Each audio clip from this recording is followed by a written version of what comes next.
Assalamualaikum warahmatullahi wabarakatuh. Waalaikumsalam warahmatullahi wabarakatuh.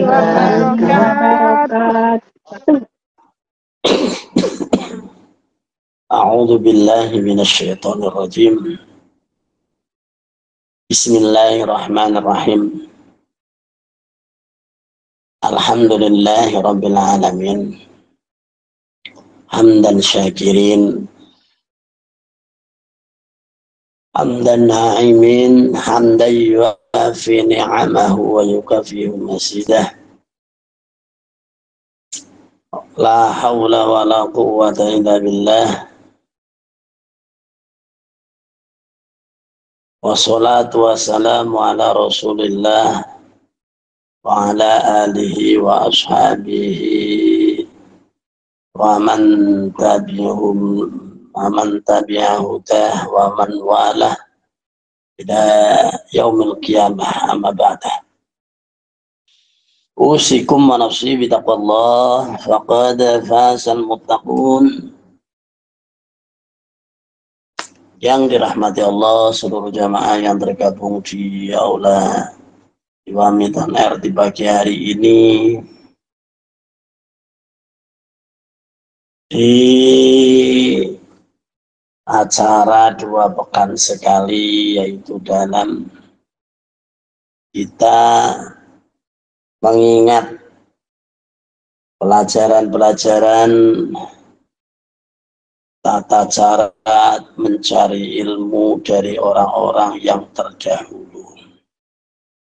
Ini untuk menjadikan bahan perbandingan bagi kita, walaupun hari ini metode fasilitas tercukupi, tapi paling tidak kita bisa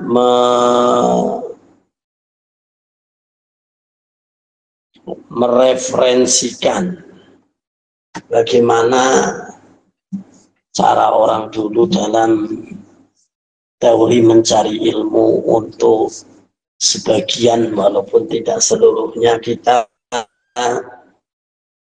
praktekkan di kali ini, atau mungkin hanya sekedar sebagai pengalaman atau sebagai perbandingan saja.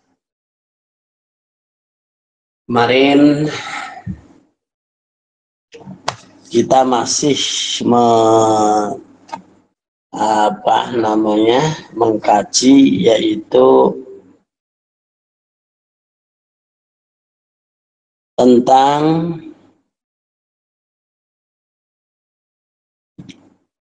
masalah hal yang sepele tapi terasa penting, yaitu barang yang benar tapi berefek tidak salah atau tak salah. Yaitu apa? Yaitu sifat pelit bagi penuntut ilmu. Bukan hanya sekedar pelit untuk orang lain, tapi termasuk pelit terhadap diri sendiri.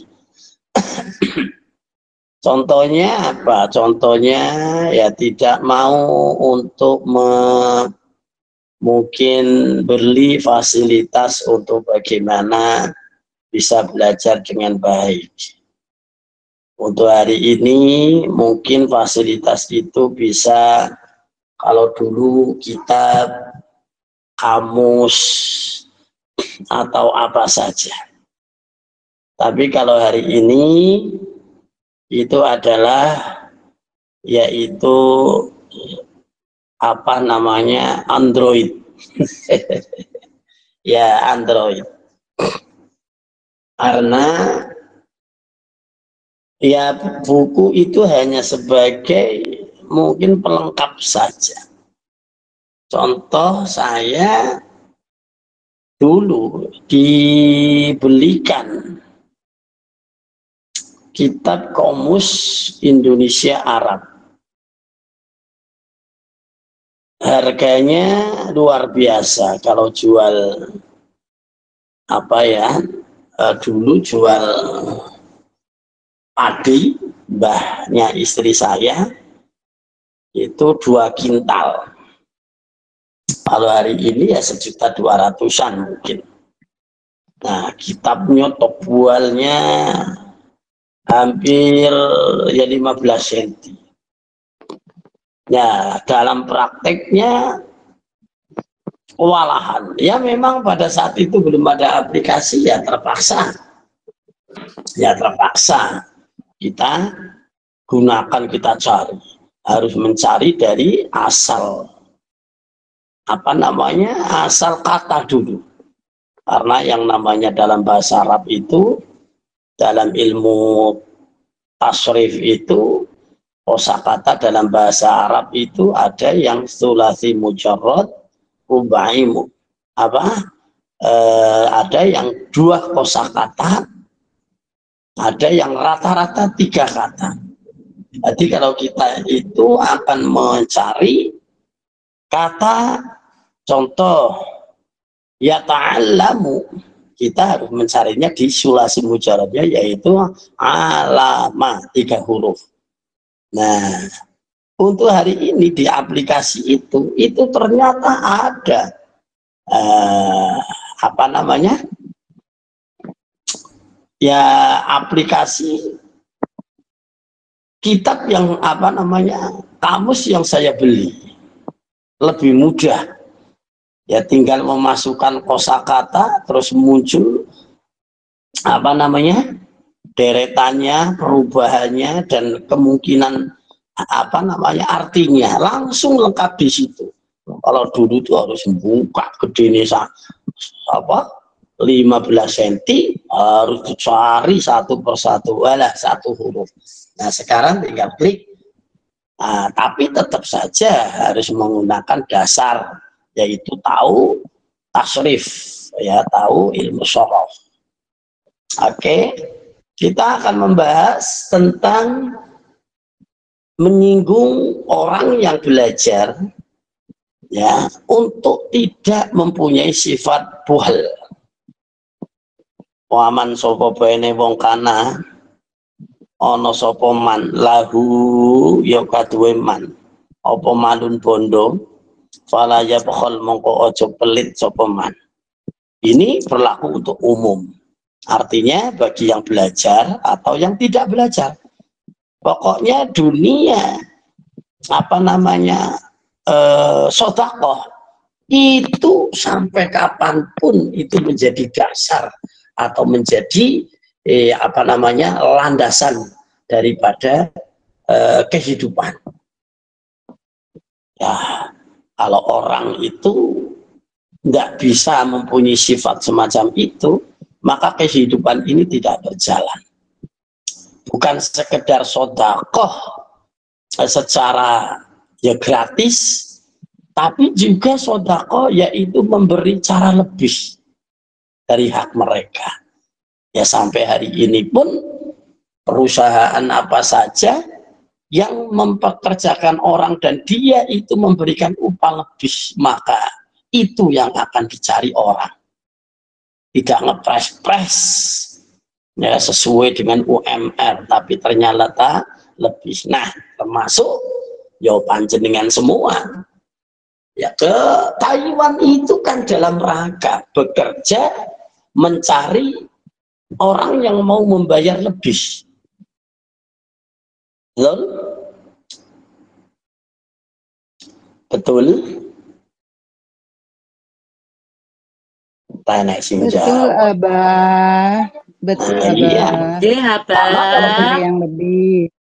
Ya, karena kalau di Indonesia secara sistem itu pelit untuk menghargai orang bekerja, tapi di Taiwan coba kita lihat di situ letaknya orang bersedekah, walaupun dari kalangan mungkin dia tidak mengenal agama, tapi sedekah tetap menjadi pilar daripada kehidupan. Buktinya dengan di situ lebih nyaman. Nyaman bagaimana? Ya nyaman, kerja nyurungi apa jenengane kursi dorong karo mbae ganti pempes tok gaji jutaan.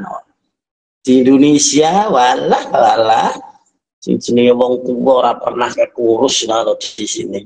Ya, malah kadang-kadang orang tuanya itu apa namanya sudah tua, sudah masih dikaproki anake, putune, buyute kon momong.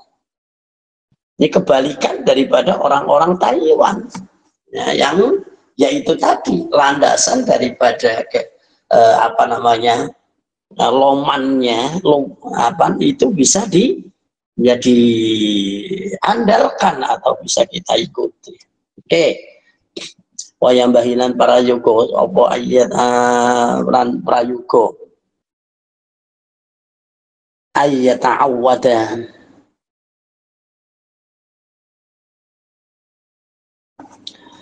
ayat ta'awwada ing yento nyuwun ya ta'awwada ya ta'awwadu ya ayat ta'awwada ing yento njaluk nyuwun sapa ya thalabul ilm billahi marang Gusti Allah taala nyuwun pangreksa di sini yang dimaksud itu. Ayat ta'awwada ta'awud itu nyuwun pangreksa billahi kelawan maring Gusti Allah. Ta'ala mahulul Gusti Allah nyuwun yo dikreksa minal bukhli saking duwe rasa buhal pelit. Kala Nabiyu kala ngendika sapa Kanjeng Nabi sallallahu alaihi wasallam ayu ayudain utawi ndi penyakit ya penyakit adwaun kang luwih yo nglarakake apa penyakit minal bukhli tinimbang penyakit buhal. Ternyata dalam hadis dikatakan bahwa pelit itu penyakit yang lebih menyakitkan daripada penyakit-penyakit yang lain. Makanya kita diminta untuk ayyata'awwada billahi ta'ala minal buhal. Karena ternyata penyakit itu lebih menyakitkan ya bagi siapa, bahkan dua arah. Orang yang punya penyakit buhal, pelit, dia akan sengsara dirinya. Namanya pelit kok. Orang yang pelit itu kadang-kadang bukan hanya kepada semua orang, tapi terhadap dirinya. Biasanya wong pelit, orang medit, itu dia anehnya itu maunya dikasih. Tapi yang ada disimpan. Betul tidak ini? Halo? Iya. Iya. Kembang terong, Pak. Iya, kadang-kadang orang pelit itu dia mending gak makan daripada mengeluarin uang. Padahal lapar. Nunggu orang ngasih biar nggak modal. Nah ini apa enggak penyakit yang berlebihan itu. Wis awake dhewe loro wong liya ya melu loro. Nah, dan yang lucu lagi, jika penyakit pelit ini merebak kemana-mana, maka tidak ada hubungan baik terhadap siapapun. Wong pelit kok karo wong pelit. Jadi orang pelit dibanding dijejerin, dikumpulkan dengan orang pelit. Kira-kira orang pelit yang lain seneng apa tidak?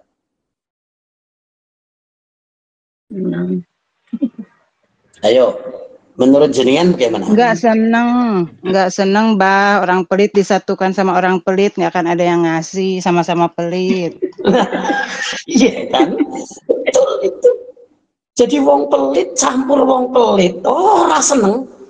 Wong pelit tetap sukanya sama orang yang loman, yang suka mengasih. Orang pelit saja senangnya orang yang loman. Nah, makanya orang pelit dengan orang pelit itu nggak akan pernah bersatu, dan dia itu pasti akan menyangka orang lain itu pelit.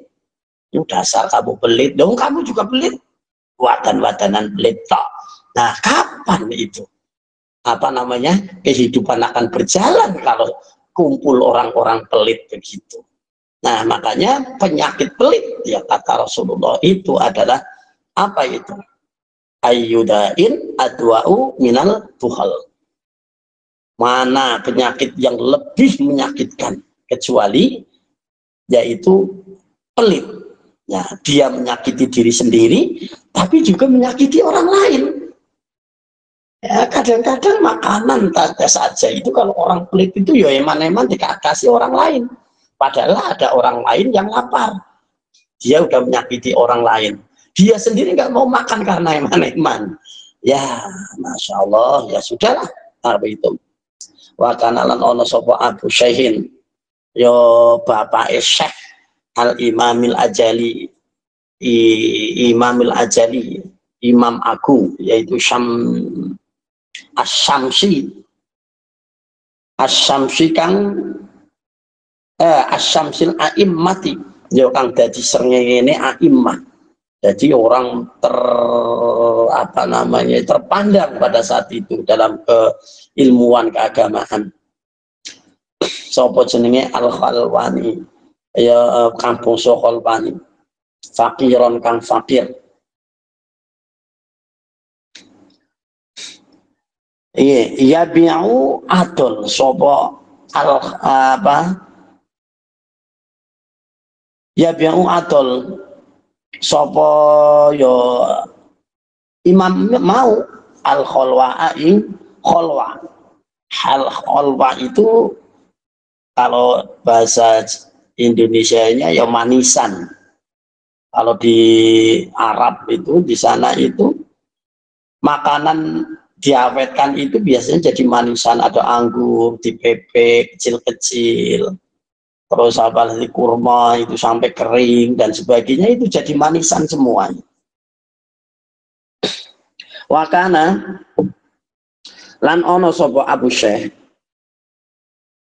yukti maringi sopo Abu Syekh al fuqaha ing yobong kang podo ahli fikih, maring yo istilahnya orang-orang yang apa namanya yang mendalami ilmu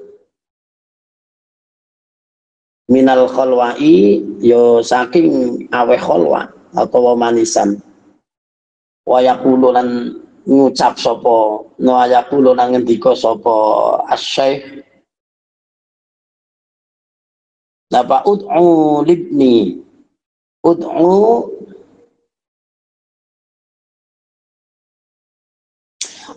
padha ndongakno sira panjenengan libni maring anakku. Jadi dia ngasih dengan harapan doakan anak saya, memberi doakan anak saya. Nah ini sudah menjadi masyhur, ya sudah menjadi masyhur. Kalau orang ngasih itu minta imbalannya itu doakan anak saya, doakan anak saya. Ini sangat luar biasa sekali. Ya, ini ternyata dilakukan oleh ya seorang yang hebat pada zaman itu. Terus fabi barkati judihi lan sebab berkahe oleh lomo oleh apa nyanyo itu apa nyanyo ya lomo ini bahasa Indonesianya ya apa ya, tidak pelit ya bukan ya senang sedekah aja lah ya, berkat doanya senang sedekah itu waktu kodihilan yo etikete Abu Syekh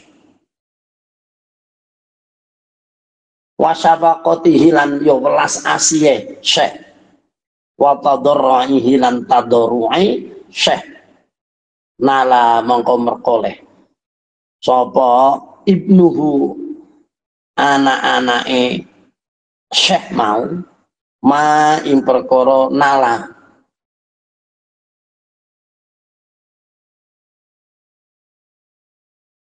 apa iki ngenala merkoleh so apa merkoleh sapa ibnu ya putra-putrane Syekh ma ing barang nalakang bus napa ya kang bus merkoleh sapa ibu apa anak-anake Abu Syekh berkah doanya ketekunannya ke ininya pokoknya semua ketawaduannya akhirnya anak-anaknya menjadi orang yang hebat. Wayas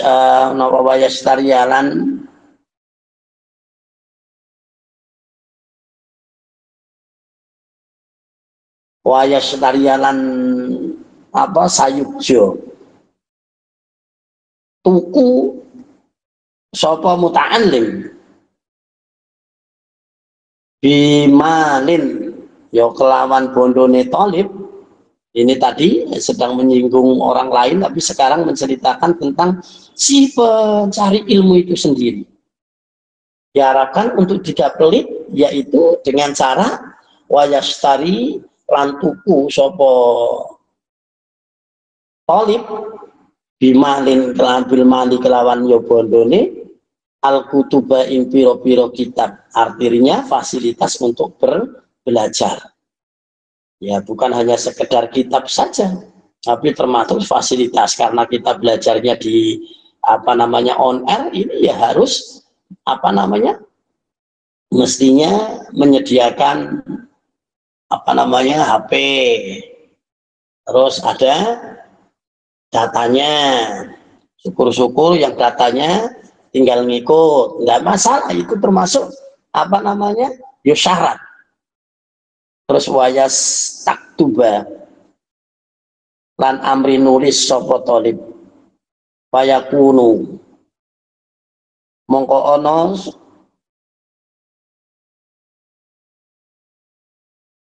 ya fayakunu lan apa fayakunu mongko ana oleh buruh ake nulis ya ini bukan sekedar menulis sendiri tapi termasuk apa dia minta belajar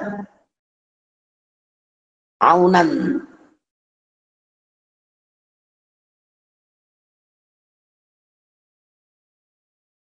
ya aunan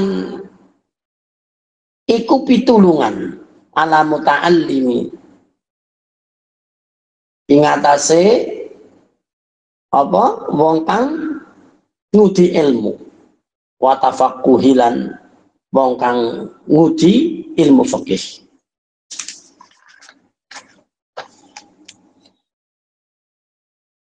Ya, sampai di sini besok kita lanjutkan yaitu kisah dari Muhammad bin Hasan yang apa namanya ya dia itu punya kelebihan. Insyaallah mungkin itu yang bisa saya sampaikan. Kita lanjutkan dengan si malakama. Silakan inspirasikan masalah Anda lah langsung aja kami akan membantu Anda. Silakan untuk di moderatori. Iya, monggo Bapak Ibu yang ingin bertanya ya ditanya jawab ya. Passwordnya Iwan Jihadi Allah. Assalamualaikum warahmatullahi wabarakatuh. Iwami. Waalaikumsalam warahmatullahi wabarakatuh. Jihadi Allah wabarakatuh. Perkenalkan nama saya Indarti dari Lampung. Masih mau bertanya tentang hal yang kemarin apa seputaran zakat. Yang saya tanyakan zakat peternakan di luar dari ternak kambing dan sapi. Contoh misalkan kita punya ternak ayam, terus bebek lah, inilah sampai kita punya ternak cacing itu bagaimana dengan zakatnya? Terima kasih Pak. Assalamualaikum warahmatullahi wabarakatuh. Waalaikumsalam warahmatullahi wabarakatuh. Ya. Bagus. Pertanyaan anak soleh. Untuk di kitab masalah zakat hewan ternak itu memang ya khususnya saya itu tidak mempelajari terlalu seksama karena jarang sekali ya ternak-ternak itu dilakukan oleh sekeliling kita. Ya, dulu. Ya, itu yang jadi masalah. Jadi saya karena yang namanya zakat khususnya yang di ini itu adalah hewan ternak yang besar-besar, yaitu seperti sapi, ya, terus kambing. Kalau kuda mungkin tidak ya, kuda itu ya ada tapi tidak begitu banyak. Itu jumlahnya saya kurang belum melihat lagi itu yang ada di kitab itu apa 40 atau berapa ya.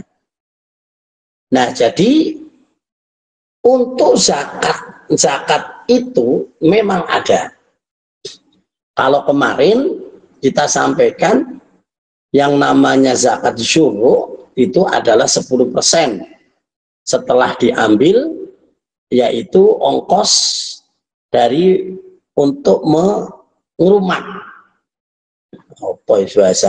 untuk ngurumat atau ongkos dari modal, ya, modalnya diambil ininya jumlahnya itu satu nisabnya adalah 10 kintal dan itu berlaku untuk tanaman-tanaman yang lain, ya, untuk tanaman-tanaman yang lain, baik itu ubi, jagung dan sebagainya, itu disamakan harganya dengan harga padi,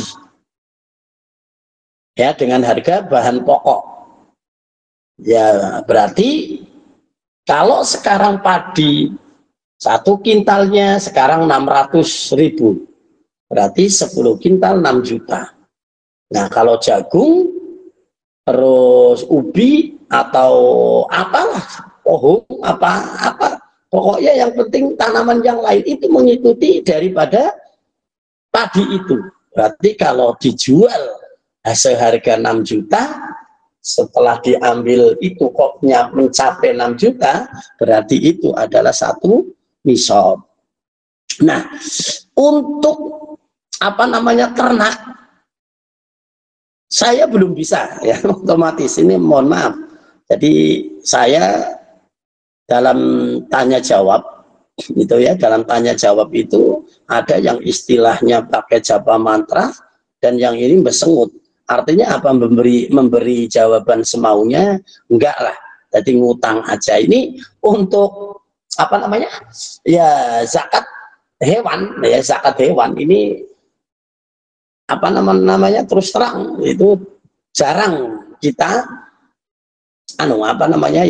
kita kaji lagi, ya, walaupun pernah baca kitabnya tapi agak was-was. Coba nanti kita akan lagi untuk pertemuan yang akan datang akan saya jawab. Oke? Begitu. Ya, jadi bagaimana nanti? Apalagi sampai bebek itu, ya, sampai bebek, ayam itu harus ada seperti kemarin itu kiasnya, artinya kita mengikuti apa, ya, mengikuti apa, nanti kita akan coba, ya, insya Allah. Ayo yang lain saja dulu. Ya, kami tunggu ya Pak. Oke, ingatkan besok tanya lagi, ya, biar Karena ini ya dibilang sangat penting ya, sangat krusial mungkin. Ya, Karena mungkin sebagian peternakan ya. itu bisa ternak bebek itu bisa mencapai ribuan ya, bahkan kadang sampai 1.000 ekor indukan dan terus berkelanjutan seperti itu apa. Jadi ingin tahu kejelasan dari zakatnya seperti itu. Terima kasih apa. Oke, insya Allah nanti kita carikan. Yang lain, silakan.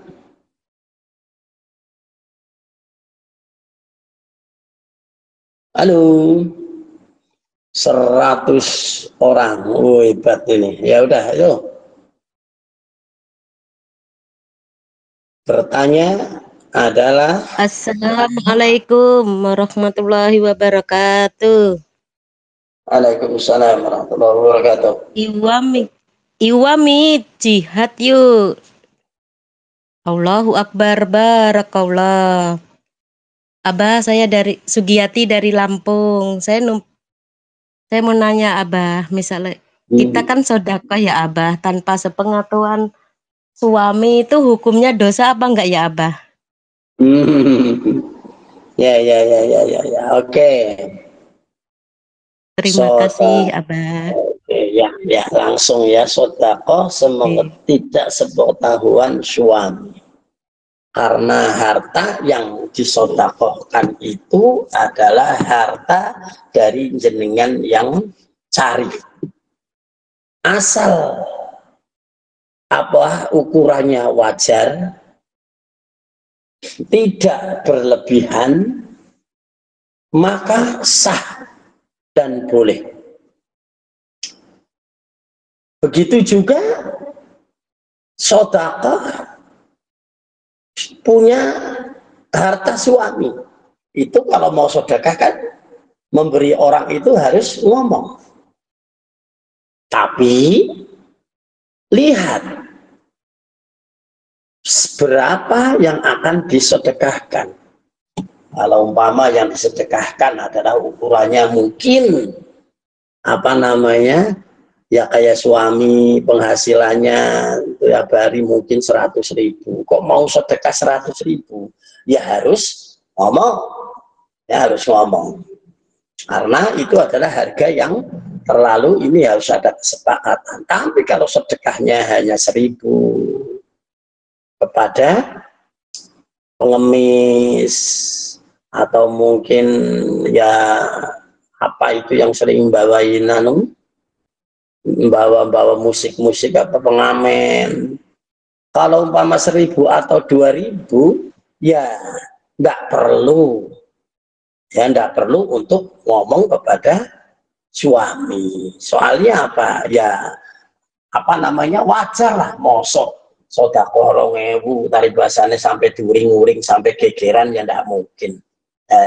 Bahkan kalau itu dibalik malah akhirnya disepoto apa ya? Apa bahasa Indonesianya sepoto? Sumpahin orang. Ya, disumpahin orang. Ada pengemis, punten nggih nyuwun sedekahan. Umpama ada pengamen kreng keluar kok ngomong, maaf ya Mas, saya nggak ngasih karena saya nggak harus izin dulu sama suamiku. Kira-kira pengamennya mangkel apa ora? Mangkel apa?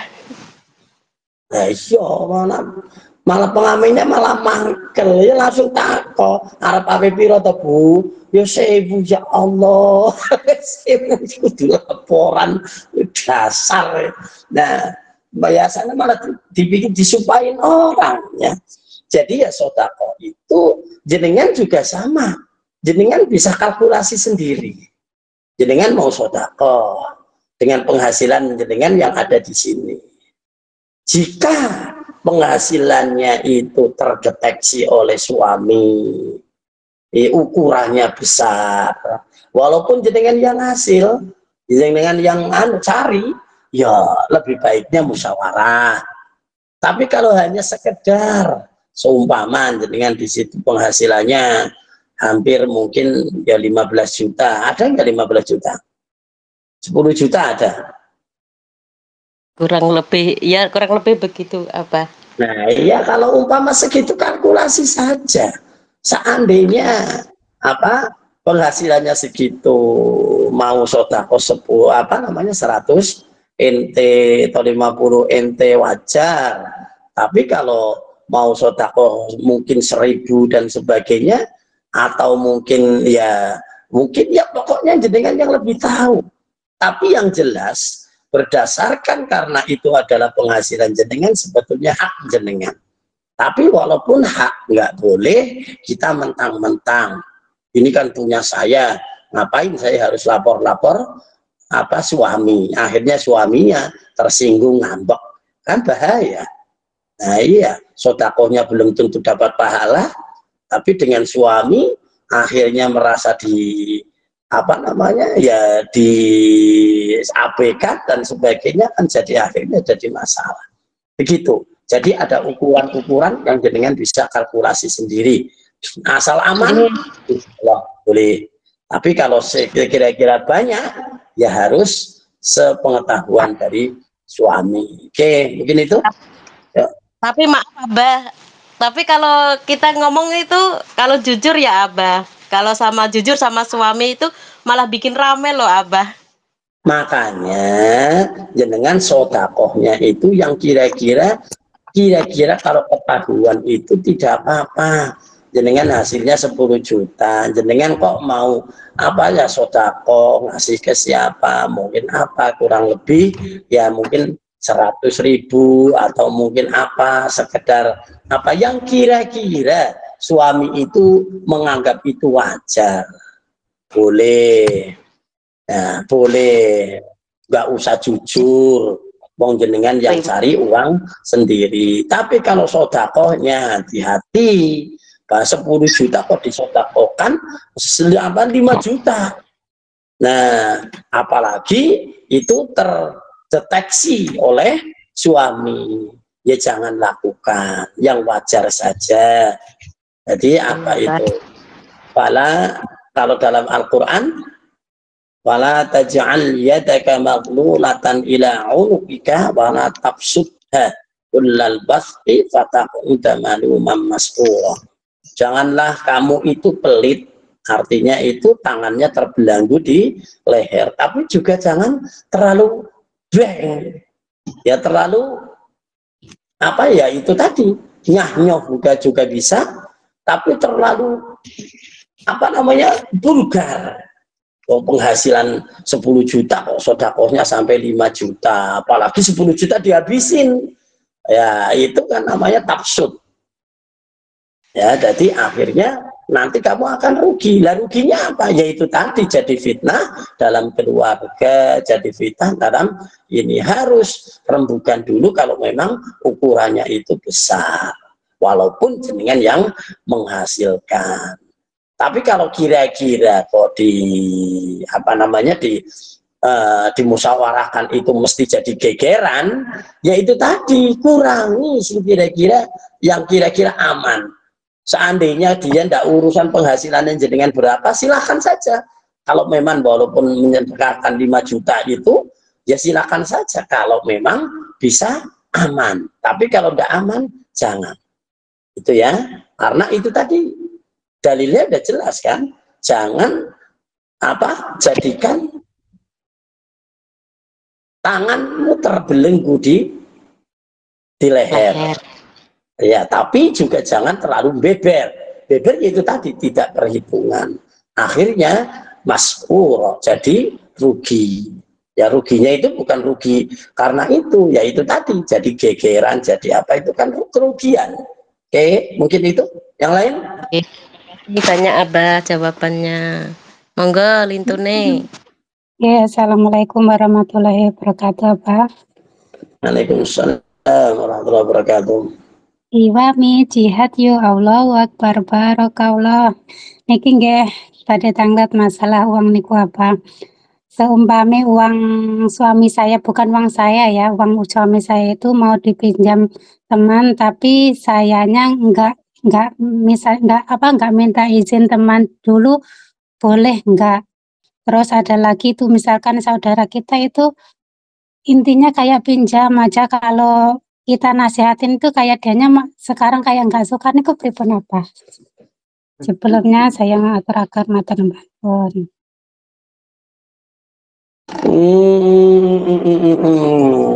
Ya, nggak sama kan. Jadi sebaliknya, istri mungkin ya meminjamkan atau bersedekah dengan uang sendiri. Jika suami tahu, otomatis dia akan cawe-cawe. Dan sebaliknya, uang punya suami. Kalau suami mau ngutangin kepada orang lain, mungkin temennya atau apa, jenengan kan kalau tahu pasti ikut cawe-cawe. Ya sama. Makanya yaitu tadi, kalau kita bertindak itu ya kita harus hati-hati. Artinya hati-hati itu ya harus ada alasan tertentu.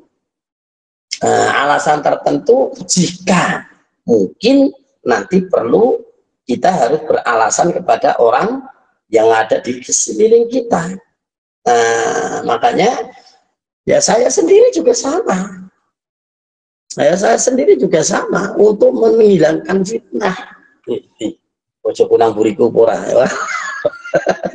Di belakang. Nah itu juga sama. Ya saya kadang-kadang ya cari ikut pengajian mana sana, kadang-kadang dapat 100 200. Jika uang itu kok istilahnya sudah terdeteksi, saya kasihkan semuanya. Tapi ada yang tidak terdeteksi, mungkin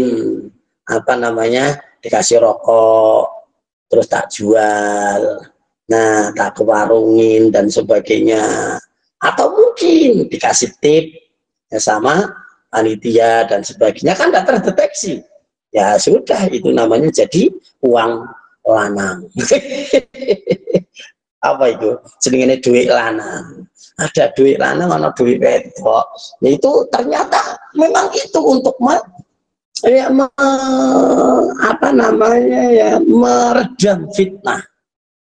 Kalau semuanya dikasihkan jujur, tapi mau beli yang kira-kira kita penting, kadang-kadang lapar di jalan aja, kadang-kadang sampai bingung. Ya ini yang nggak boleh, tapi berlebihan juga nggak boleh. Yang berlebihan juga ya sewajarnya lah. Ya 200 kita kasihkan, kok saya dapat tip 50, ya sudah, yang 50 nanti kita nggak akan minta lagi punya istri. Ya karena apa? Ya ada istilah sih. Ya istri sebetulnya ya wajar-wajar saja. Ya biasanya kalau uang itu sudah masuk istri bendahara umum, itu biasanya keluar itu repot. Umpama mau untuk beli apa, rokok apa, itu harus pakai proposal. Itu aja harus disiap, diuring-uringin lagi. Rokok gawe ora, anaknya butuh ini, sama ini kurang lah. Malah kupingnya panas disik. Ya itu. Jadi kadang-kadang kita untuk menghindari fitnah itu ya udah, kalau ada uang-uang yang tidak terdeteksi, ya sekedarnya cukup. Itu untuk jadi uang cadangan. Malah sering sekali kadang-kadang saya punya uang istilahnya untuk cadangan di dompet itu kadang 50 tahu ya di rumah gegeran anak itu enggak punya ini sangu dan sebagainya, ya saya harus keluarkan lagi. Nah kadang-kadang apalagi saya punya anak kembar yang kecil itu sering sekali. Pokoknya kalau dikasih sama ibu, udah itu berarti bukan dikasih sama bapak. Nah kan saya harus punya uang sendiri. Kalau kurang udah madang dua-duanya di depan pintu. Uang pak. Ya hidup itu begitu. Jadi begitulah. Yang penting kita harus bisa memanajemen dengan baik, menghindarkan fitnah dengan dengan sewajarnya. Jangan sampai tidak wajar. Itu ya. Assalamualaikum warahmatullahi wabarakatuh. Masih ada? Assalamualaikum warahmatullahi wabarakatuh. Ya, alhamdulillah matur nuwun apa barakallah. Masih ada yang lain? Ada Bapak. Assalamualaikum warahmatullahi wabarakatuh. Waalaikumsalam warahmatullahi wabarakatuh. Ya, Endang Abah dari Banyuwangi. Gini Abah, mau tanya, teman saya itu gini ya, maaf, teman saya itu pinjam uang kan, sudah saya pinjami ya Pak Abah ya, rupiah, berupa rupiah sudah saya pinjami gitu ya. Terus maksud saya sekarang itu kan intiku tuh kan terus naik gitu Abah ya. Terus naik, terus saya itu kan terus kalau saya pinjamkan rupiah saja kan kalau inti terus naik itu kan maksud saya itu saya mau naruh uang inti gitulah Abah, saya tuh ya nggak banyak sih mau naruh uang inti gitu, tapi dia itu maksa pinjam lagi gitu, terus saya tuh gini, saya tak pinjami tapi tuh aku mau naruh uang inti gitu loh. Terus dia itu mau Abah mau balikan uang inti lah nggak apa-apa gitu. Kan saya sudah pinjami rupiah juga. Terus saya mau balikin uang inti nggak apa-apa gitu. Terus saya tuh sekarang itu nggak enak gitu Abah. Terus uang itu pinjam uang inti Abah, terus disuruh transferkan ke Indonesia berupa rupiah gitu. Tapi dia itu pinjamnya juga inti, orang saya mau naruh uang inti gitu lah Abah. Dia itu mau berapa aja nanti uang intinya naik berapa aku mau gitu. Terus sekarang tuh saya tuh ndak enak gitu Abah, dia tuh mau balikin inti sekarang naik saja. Terus dia tuh mau balikin inti itu terus dirupakan rupiah juga tapi dikeruskan uang inti gitu Abah. Tapi saya tuh ndak enak gitu, apa itu halal enggak gitu Abah gitu loh. Saya itu kepikiran gitu loh Abah. Gimana itu? Ya. Gini, yang namanya uang itu ada krus. Ya, ada krus. Krus itu adalah nilai. Uang itu adalah nilai. Maka boleh minjamkan uang dengan dengan nilai. Yang sering sekali terjadi itu adalah yaitu emas. Minjam uang, tapi orang itu saya tidak minjamin uang, tapi saya minjamin emas. Emas yang sekian karat, ya ini sekarang, besok mengembalikannya adalah dengan emas juga. Yang emas itu kan nggak pernah turun, dia akan naik terus. Nah maka boleh apa enggak? Boleh. Yang memang pinjamnya itu adalah emas. Begitu juga jenengan meminjamkan ente, boleh. Ya, untuk kembaliannya adalah ente. Ya karena memang pinjamnya adalah ente. Tapi ya, mau suruh transfer kan berupa rupiah gitu Abah. Saya suruh yang terus transferkan gitu. Begini, semuanya itu kalau krus itu boleh kita sepakati. Ya kita boleh untuk sepakati karena yang namanya uang itu adalah ada nilainya. Ya, yang tidak boleh itu adalah yang nilainya selalu sama dan dia itu menginginkan yang lebih. Itu yang nggak boleh, yang dianggap riba.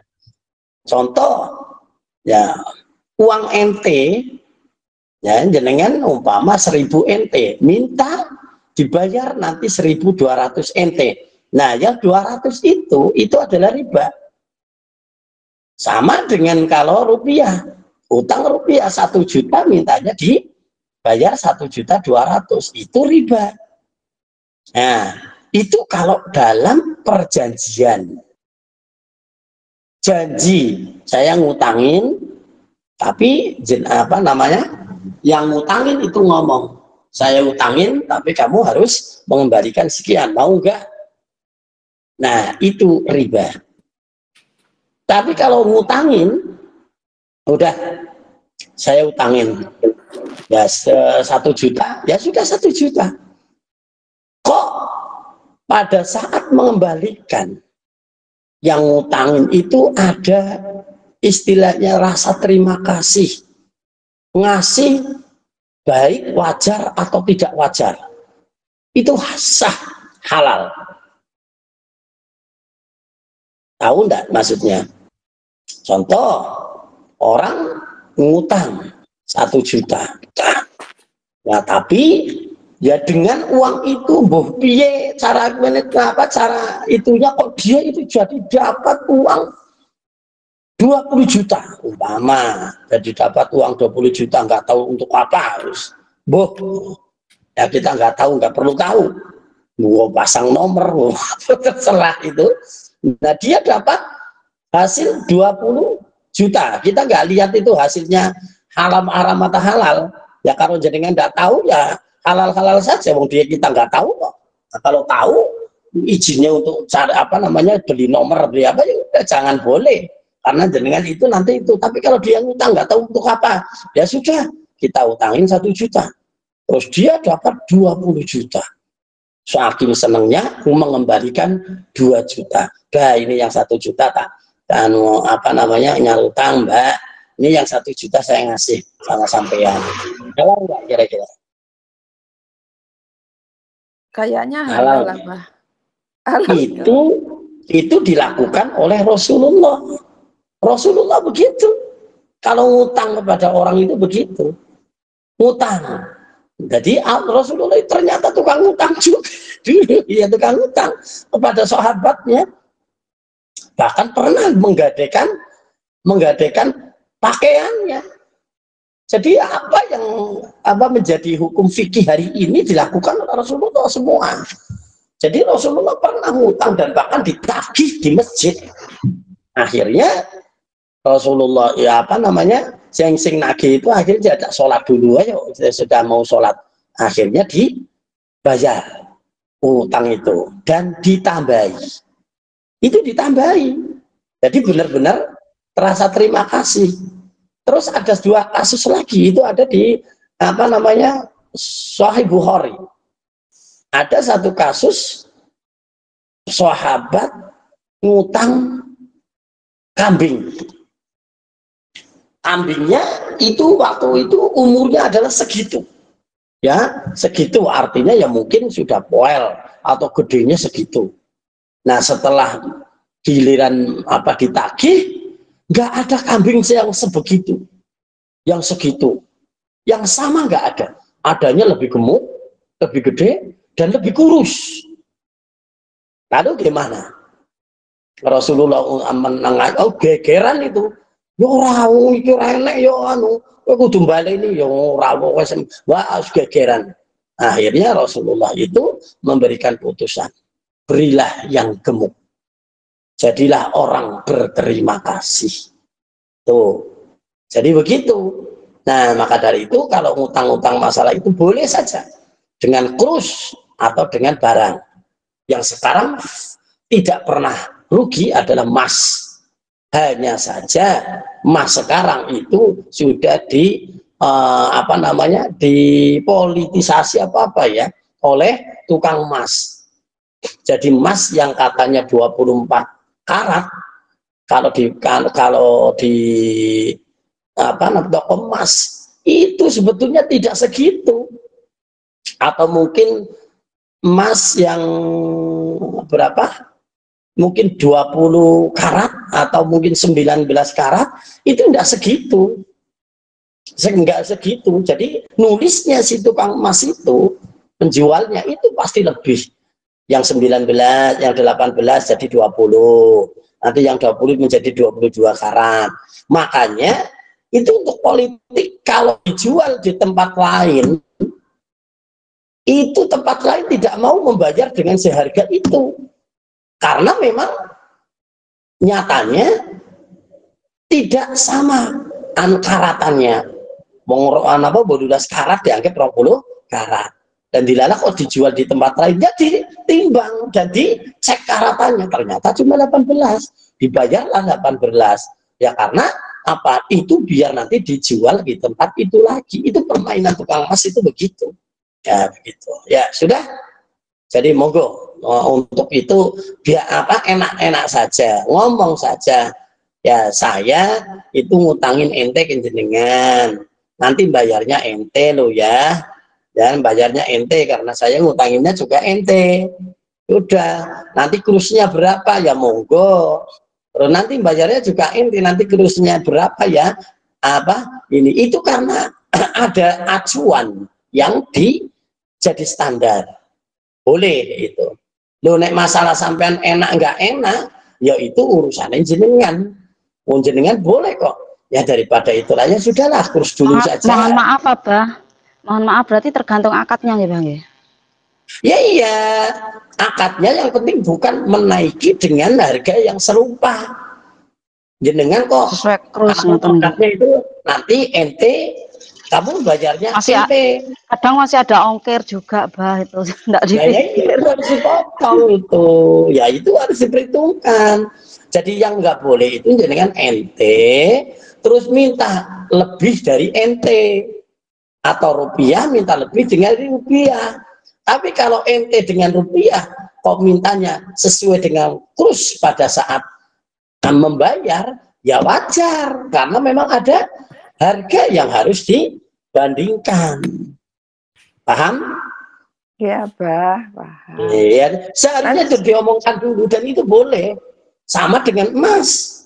Emas kan juga begitu. Nih loh, saya beli emas di toko itu dengan harga segini.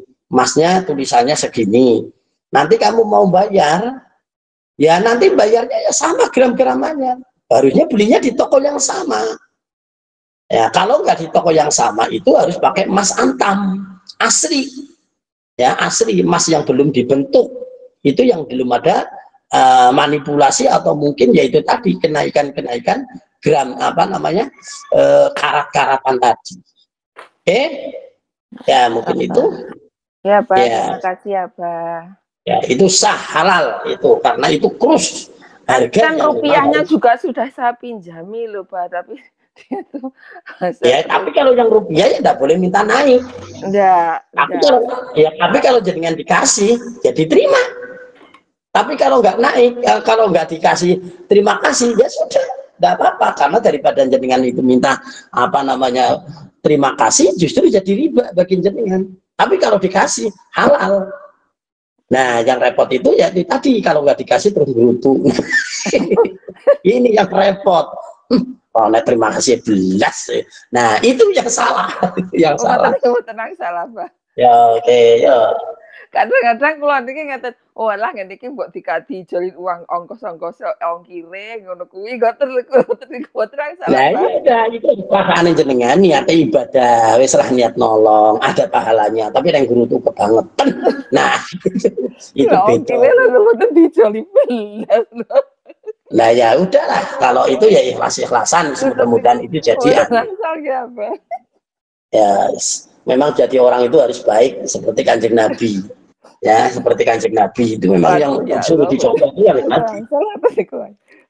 Oke, mungkin itu ya. Iwami jihad yo dengan berkarya terus pantang mundur demi perjuangan. Allahu Akbar. Barakallah. Alhamdulillahirabbil alamin. Ya. Pesan dan pesan. Kesannya sangat baik sekali. Karena ternyata kita masih tetap bisa melakukan aktivitas yaitu untuk watawasaw bil haq watawasaw bis sabr. Ya, pesannya terus tingkatkan kemampuan keikhlasan kita untuk apa? Tetap mendukung perjalanan daripada apa namanya? Iwamid on Air ini. Tingkatkan mutu, tingkatkan kepedulian kita kepada Iwamid on Air dan kita harus meningkatkan prestasi dan prestise. Artinya apa? Jangan hanya sekedar 110, 109 saja. Ini full, ini alhamdulillah kemarin tidak nyampe 100 dulu, sekarang 100 lebih.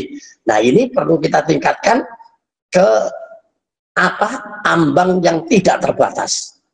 Kalau bisa ada target-target tertentu. Coba kapan Iwangi Town Air bisa 200 orang dalam satu grup aktif. Nah, kalau dalam tulisannya di sini Iwangi Town Air ada 400 berapa. Tapi itu mungkin saat-saat tertentu. Tapi yang aktif itu kalau bisa lebih dari mungkin target 200 kapan, Pak Ma. Kalau tidak ya nanti targetnya itu apa? Mungkin pol itu 450. Nah, karena ini 500 orang tertampung dalam satu grup. Nah, kita nanti akan tingkatkan lagi, jangan hanya cuma satu grup, ada grup lain. Nah, ini yang perlu kita teruskan. Jadi kemanfaatannya itu adalah berkembang. Begitu kira-kira. Kita berharap Iwamit akan menjadi majelis yang disegani, dicontoh oleh majelis-majelis yang lain. Jangan sampai kalah. Fastabikul khairat. Maka dari itu teruskan. Dilandasi dengan kita punya kepedulian, kita punya rasa, kita punya rasa memiliki rumongso andarbeni ya di dalam Iwamit Town Air ini. Maka untuk dasarnya ya tetap satu. Iwamit ini tidak akan kemana-mana. Kalau bukan kita, apalagi kalau tidak sekarang, kapan lagi? Oke, mungkin itu. Mari kita berdoa. Bismillahirrahmanirrahim. Allahumma sholli ala sayyidina Muhammad sayyidil awwalin wal akhirin wa radhiyallahu ta'ala an kulli syabi rasulillahi ajmain. Alhamdulillah rabbil alamin. Hamdan syakirin, hamdan na'imin, hamdan yafi ni'amahu wa ikal nasidah. Ya Rabbana lakal hamdu kama yanbaghi li jalalika wa 'azimi sultanik. Rabbana dhalamna anfusana fa in lam taghfir lana wa tarhamna lanakunanna sirin. Allahumma arinal haqqa haqqa warzuqna ittiba'ah wa arinal batila batila warzuqna ijtinabah. Allahumma rabbana la tuzigh qulubana ba'da idh hadaytana wa hab lana min ladunka rahmah innaka antal wahhab. Allahumma ij'alna wa auladana wa dhurriyyatina qurrata a'yunin waj'alna lil muttaqina imama. Allahumma ij'alna wa auladana wa dhurriyyatina min ibadikal muttaqin min ibadikal shalihin. Allahumma ij'al majlis Iwamit Town Air majlisan mubarakah, majlisan ma'murah, majlisan nafi'ah. Allahumma a'izil Islam, Allahumma a'izil Islam wal muslimin fi baladi Taiwan wa fi baladi Indonesia wa fi baladin dunya ammah innaka ala kulli syai'in qadir. Allahumma rabbana ya rabbana taqabbal minna innaka antas samiul alim wa tub alaina ya arhamar rahimin. Allahumma rabbana atina fid dunya hasanah wa fil akhirati hasanah wa qina adzaban nar wa sallallahu ala sayyidina Muhammad. Subhanaka rabbika rabbil izzati amma yasifun wa salamun alal mursalin walhamdulillahi rabbil alamin. Sekian, kurang lebihnya maaf, wa afu minkum wa billahi taufiq wal hidayah. Wassalamualaikum warahmatullahi wabarakatuh. Waalaikumsalam warahmatullahi wabarakatuh.